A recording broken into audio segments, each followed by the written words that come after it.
Hello students, प्रश्नावली 8.1 चल रही थी हमारी। इसका लास्ट क्वेश्चन है हमारा क्वेश्चन नंबर 10, ठीक है, जो हमको सॉल्व करना है। इसके बाद एक क्वेश्चन और है जो सिर्फ हाँ और ना में उसके जवाब देने हैं, वो देख लेंगे हम। तो ये क्वेश्चन है हमारा कि त्रिभुज PQR में कोण Q समकोण है। मीन्स एक त्रिभुज बनाना है हमको जिस कोण में जिसका कोण Q क्या है, वो है समकोण, ठीक है। ये PQR कोई त्रिभुज है जिसके अंदर Q पर समकोण है। अब उसके अलावा भुजाओं के मान कुछ दिए हुए हैं कि PR प्लस QR बराबर 25 सेंटीमीटर और PQ बराबर 5 सेंटीमीटर। उसके बाद हमको ज्ञात करना है sin P, cos P और tan P, ठीक है। 3 मान ज्ञात करने हैं किसके संगत? P बिंदु के। तो वो P बिंदु हम जिसके संगत हम मान ज्ञात करते हैं, जिस कोण के संगत, उस कोण को रखते हैं हम नीचे वाली भुजा के साथ में, ठीक है। तो यहाँ हमने P लिख दिया और ये बचा हुआ बिंदु R, ठीक है। इसके हिसाब से अब हम इनके मान लिखेंगे। PQ का मान क्या है? 5। तो क्या दिया हुआ है, सॉल्यूशन लिखते हैं इसका कि PQ बराबर है 5 सेंटीमीटर और एक हमको दिया हुआ है PR प्लस QR। PR मतलब कर्ण और QR लंब, कि कर्ण और लंब का योग क्या है? 25 सेंटीमीटर है, ठीक है। तो इसको भी हम लिख देते हैं कि इन दोनों भुजाओं का जोड़ क्या है? आधार वाली भुजा का मान दिया हुआ है, बाकी दो भुजाओं का योग दिया हुआ है। लेकिन योग तो हमारे कहीं काम ही नहीं आता, हमको अलग अलग भुजाओं के मान चाहिए। कर्ण का अलग, लंब का अलग और आधार का तो हमको दिया ही हुआ है, ठीक है। तो अब कैसे निकालेंगे? देखो, ये भुजा हमको दी हुई है कि PR प्लस QR बराबर क्या है? 25 सेंटीमीटर। क्या हम इसको इस तरह लिख सकते हैं? QR बराबर 25 माइनस PR लिख सकते हैं कि इस भुजा और इस भुजा का जोड़ 25 है। तो QR का जब हम मान निकालेंगे तो 25 में से PR वाली भुजा घट जाएगी, लिख सकते हैं इसको इस तरह से। तो हमने इसको लिख लिया, ठीक है। अब इस त्रिभुज में हम लगाएंगे पाइथागोरस प्रमेय, जो हम हर क्वेश्चन में लगाते आए हैं। तो अब इसका भी एक तरीके से, इसका मान तो दिया ही हुआ है अलग से 5 सेंटीमीटर, और इसका हमने रख लिया कि ये भुजा का मान क्या है, जो QR जो भुजा है उसका मान क्या है? 25 माइनस PR है, ठीक है। त्रिभुज PQR में पाइथागोरस प्रमेय से, ये पाइथागोरस प्रमेय क्या होती है? कर्ण का स्क्वायर। कर्ण क्या है यहाँ पर? PR। तो इस बार हम इनको यूज करेंगे। PR का स्क्वायर बराबर PQ का स्क्वायर, आधार का स्क्वायर प्लस लंब क्या है? QR। तो QR का स्क्वायर, ठीक है। कर्ण क्या है? PR, इसलिए PR का स्क्वायर। आधार क्या है? PQ और लंब है QR। तो समकोण त्रिभुज में पाइथागोरस प्रमेय का स्टेटमेंट लिख दिया हमने। अब हमको मान रखने हैं। देखो, PR का मान तो हमको दिया नहीं हुआ, इसका मान हमको दिया हुआ है, तो जिसका मान दिया है उसका मान रख देंगे। PQ का मान दिया हुआ है 5, तो 5 का स्क्वायर। उसके बाद QR का मान हमने यहाँ से निकाला है, तो इसको भी रख देंगे कि QR का मान क्या है? 25 माइनस PR का whole square. Whole square solve कर सकते हैं। अब होल स्क्वायर को हम सॉल्व करेंगे, ये हो गया 25 प्लस, इसको सॉल्व करो, इसको सॉल्व करेंगे तो A माइनस B। अब इतना तो ये आइडेंटिटी तो आती होगी कि A माइनस B ये लिखा हुआ है, इसका होल स्क्वायर होता है A square minus 2AB plus B square, ठीक है। ये आइडेंटिटी यूज़ करेंगे हम इसमें। तो ये 25 का स्क्वायर होता है 625 माइनस 2ab, तो minus 2 into 25 into P R, तो ये हो जाएंगे 50 पी आर, और उसके बाद पी आर का स्क्वायर, तो पी आर का स्क्वायर, ये किसके बराबर, पी आर के स्क्वायर के बराबर। ये इक्वेशन बन गई।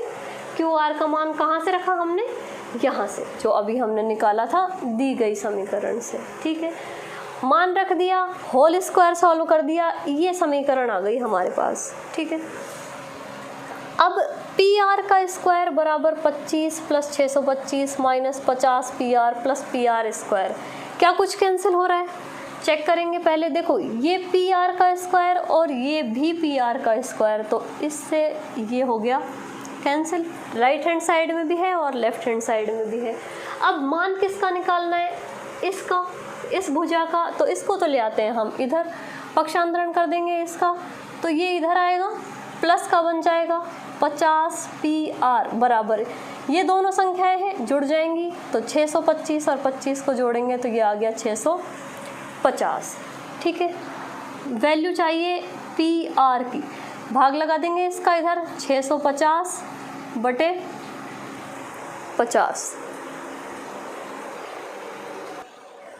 ठीक है, भाग लगाएंगे, ये 0 से 0 कैंसिल, 5 का भाग देंगे 65 में, 13 बार जाएगा, मीन्स पी आर की वैल्यू क्या आ गई, 13 सेंटीमीटर। पी आर मतलब कर्ण की वैल्यू आ गई 13 सेंटीमीटर। अब क्या चाहिए, लंब वाली भुजा, यहाँ से निकाल लेंगे हम वापस।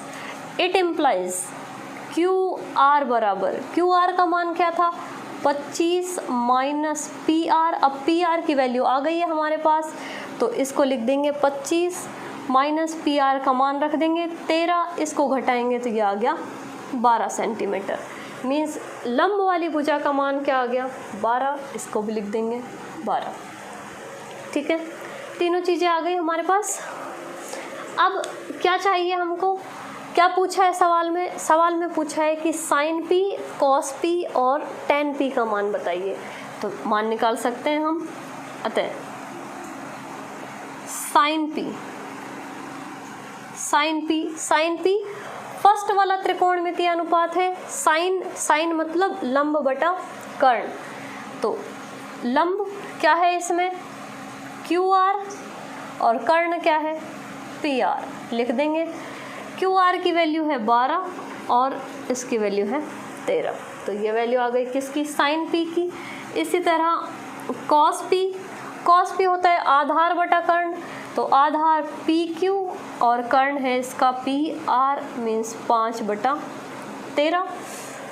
और नेक्स्ट जो वैल्यू है वो है टेन पी होता है लंब बटा आधार, लंब क्या है क्यू आर और आधार है पी क्यू, तो वैल्यू रख देंगे 12 बटा 5। इस तरह से ये त्रिकोणमितीय अनुपात आ गए इनके। दो भुजाओं का जोड़ हमको दिया हुआ था, दो भुजाओं के जोड़ से हमने एक भुजा का मान निकाला दूसरी भुजा के टर्म्स में, उसके बाद वही वापस पाइथागोरस लगा दी, पाइथागोरस से हमको एक भुजा का मान मिल गया और उसके बाद हमने तीनों भुजाओं के मान ज्ञात करके जो त्रिकोणमितीय अनुपात पूछे हैं वो हमने ज्ञात कर दिए।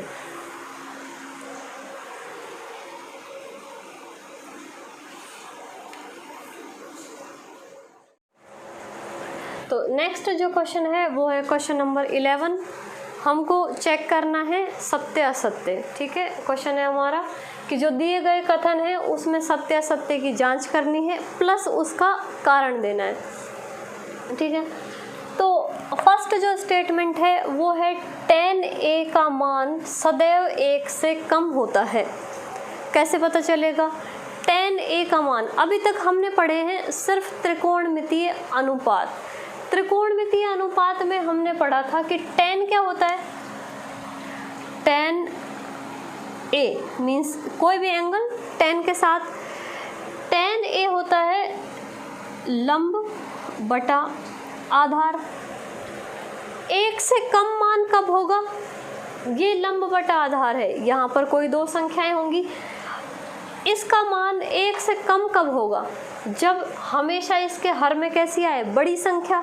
अगर हम हर में हमेशा बड़ी संख्या आएगी तभी इसका मान 1 से कम होगा। लेकिन हमने बहुत सारे क्वेश्चंस ऐसे पढ़े हैं जिसमें ये मान और ये मान, आधार और लंब, कभी लंब का मान ज़्यादा होता है, कभी आधार का मान ज़्यादा होता है। तो ये वाला त्रिकोणमितीय अनुपात पढ़ा है हमने, एक समकोण त्रिभुज के ये मान हो सकते हैं कि ये 3 आधार, 4 लंब और 5 कर्ण। तो इसमें क्या हुआ? 4/3। तो मीन्स ऐसा ज़रूरी नहीं है कि हमेशा आधार का मान लंब के मान से बड़ा हो, और जब बड़ा नहीं होगा तो 1 से कम नहीं होगा। मीन्स कभी 1 से कम भी हो सकता है, जब आधार का मान ज़्यादा होगा तो मान 1 से कम भी हो सकता है, और आधार का मान जब छोटा है तो मान 1 से ज़्यादा भी हो सकता है। इट इम्प्लाइज ये जो है ये कैसा हो गया कथन? असत्य। असत्य क्यों? लिख सकते हैं इसका कि क्या लिखेंगे? क्वेश्चन आंसर में क्या लिखेंगे हम कि यह दिया गया कथन असत्य है क्योंकि सदैव त्रिकोणमितीय अनुपात में सदैव आधार का मान लंब के मान से कम नहीं होता है, इसलिए tan a का मान सदैव 1 से कम नहीं होगा। ठीक है, तो ये फर्स्ट वाले का आंसर हो गया। ये कुछ नहीं लिखना है।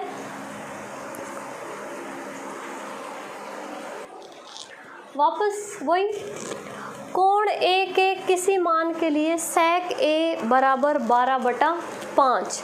sec क्या होता है? sec को याद करो। sec A होता है cos का उल्टा, और cos का मान होता है आधार बटा कर्ण, और तो इसका मान होगा कर्ण बटा आधार। अब हम जानते हैं समकोण त्रिभुज में जो सबसे बड़ी भुजा होती है वो होती है कर्ण। ठीक है, इसका मतलब ये इसका मान हमेशा छोटा और इसका मान हमेशा बड़ा होगा। तो क्या ये मान हो सकता है? बिल्कुल हो सकता है कि ऊपर जो भुजा है वो बड़ी होगी और नीचे जो भुजा है वो हमेशा छोटी रहती है। तो इस तरह का कोई मान sec A का हो सकता है या नहीं? तो बिल्कुल हो सकता है, क्योंकि sec A का मान होता है कर्ण बटा आधार, कर्ण जो सबसे बड़ी भुजा है। तो इसलिए यहाँ पर भी जो अंश में बड़ी संख्या है और हर में छोटी संख्या है, इसलिए इसका मान 12/5 हो सकता है। तो ये कथन कैसा है? सत्य। ठीक है, नेक्स्ट, cos A के कोसेकेंट के लिए प्रयुक्त एक संक्षिप्त रूप है।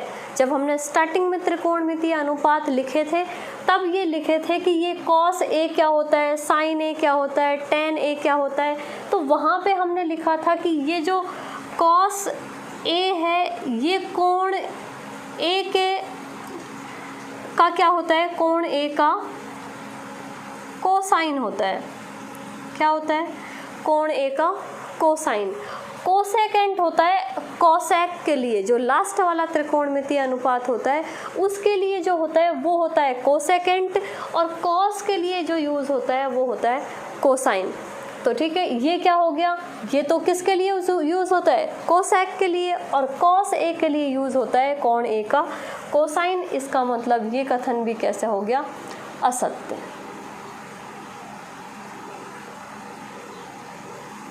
ठीक है, असत्य है क्योंकि कोसेकेंट कोसेक के लिए यूज़ होता है, जबकि कॉस के लिए कोण A का कोसाइन यूज़ होता है। ठीक है, इसलिए ये कथन भी क्या हो गया? असत्य।